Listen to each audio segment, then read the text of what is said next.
Yo, what's good everybody? Welcome back to a brand new WorldPainter video. Sorry it's been a little while. I know it's been 7 months since I uploaded my last WorldPainter tutorial, but I'm not gonna ramble on for too long. I'm gonna jump straight into the video here, so make sure you guys leave a like if you're new, subscribe, and yeah, let's just jump straight on into it. So first things first, what you're going to want to do is you're going to want to start a brand new composition, a brand new world. You're going to want to make it roughly the same size as the island that you want to create. Okay, you're going to raise the terrain a little bit just to get the general shape of your sky island. And then you're going to want to grab a tool which I like to call a peaking tool, which is kind of like it's strongest in the center and weaker on the outside, so it kind of makes these really pointy peaks.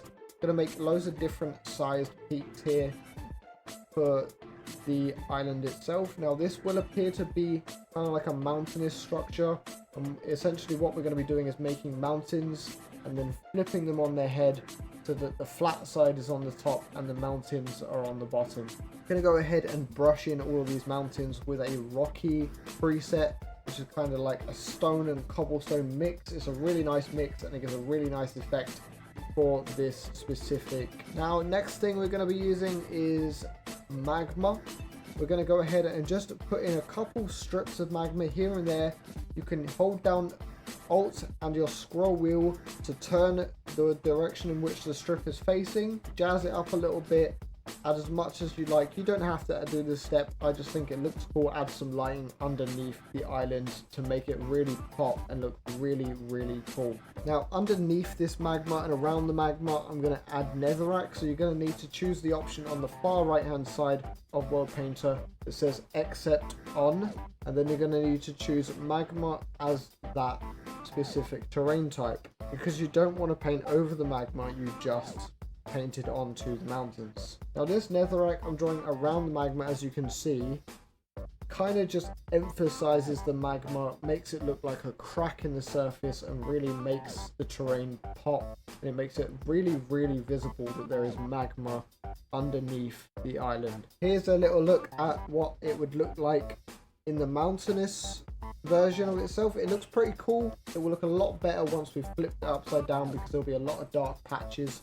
You won't be able to see a lot of the detail here.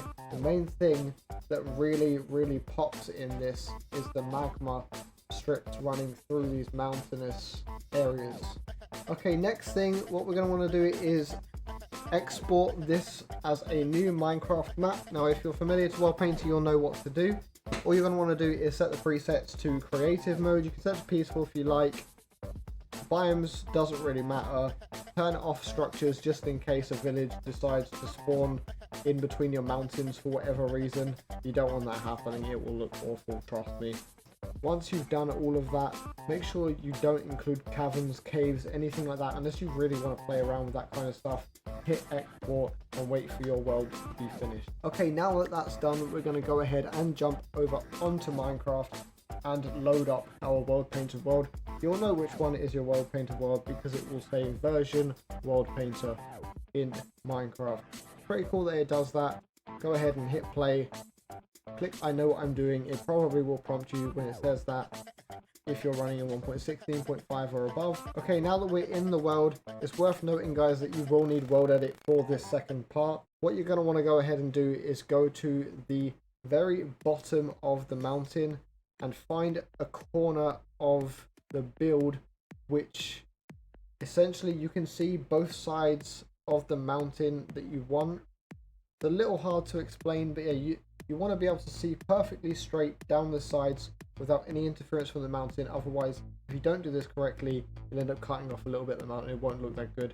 Type //POS1 to mark your first position, and what we're going to be doing now is making kind of an imaginary box around these mountains. So we're going to go to the very highest point in the top left and type //POS2. That marks the second position. Okay, so we've done POS1, which is position 1 in the bottom right, and then POS2, which is position 2 in the top left. And now you can kind of imagine there being a giant imaginary box, and we're putting our build inside this box and saving it and moving it somewhere else. So now you're going to do copy.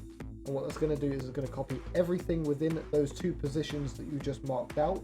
And then you're going to want to save it by typing / schematic save. And I'm going to call mine Sky, all lowercase. Save yours however you like. Just make sure that if you use capital letters, that when you go to load in your schematic, that you use the capital letters as well. I'm going to go ahead and make a brand new creative super flat world with structures turned off. Remove all of the layers, okay, even the bedrock layer from your super flat world. So you're left with a world that is nothing but air, okay. It will be nothing but air and void, and that is it. Make sure that when you load into your world, you double tap the space bar so you don't accidentally fall in the void, just like I did here.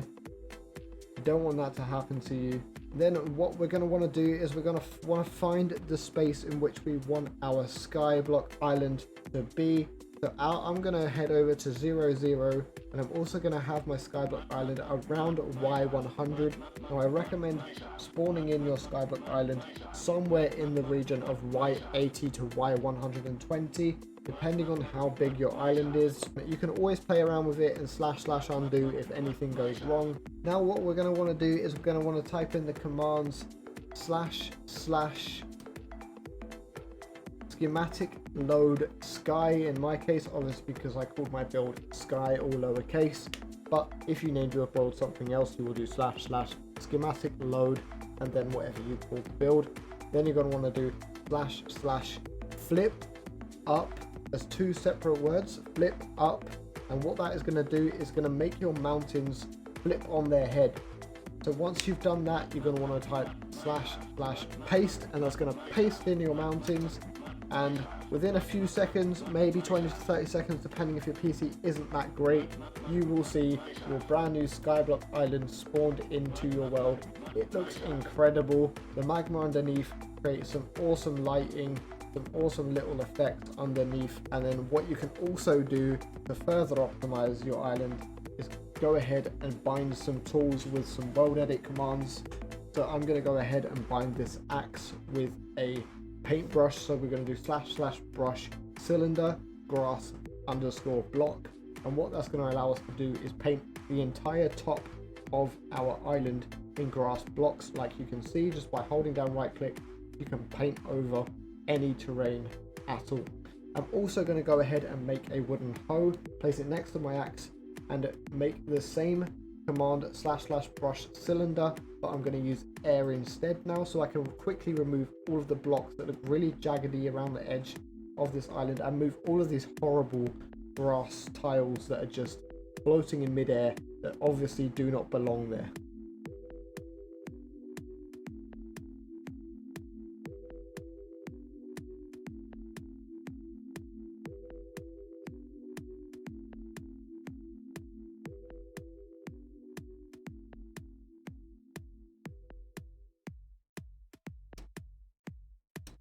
Now obviously once you're happy with your build and you've covered it in grass or covered it in whatever material you like with your world edit tools, go ahead and jump into a single player world where you've already created an awesome spawn, or just go ahead and build your spawn straight onto the skyblock itself. And yeah, I really hope you guys enjoyed this video.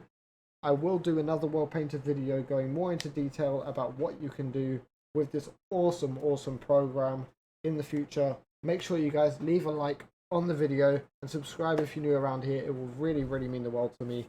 And yeah guys, other than that, all I can say is have a nice day. Thank you for watching.